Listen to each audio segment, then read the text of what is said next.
वो रसूल पाक सल्लल्लाहु ताला अलैहि वसल्लम के शहदाई सहाबा जब उहद के मैदान में खड़े थे, 70 सहाबा की ऐसे जाने गई हैं, अगर मैं तफसील बताऊं तो बहुत लंबा वक्त होगा।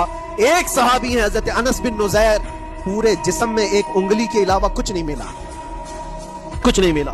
शहादत की एक उंगली से उनको पहचाना गया।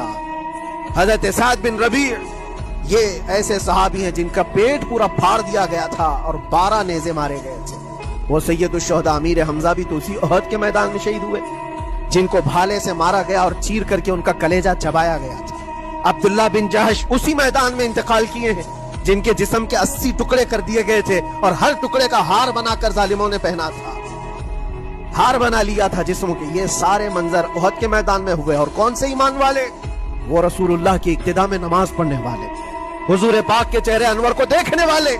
जब उनके साथ ये आजमाइशें हो सकती हैं तो हम कौन सी गाजर बोली।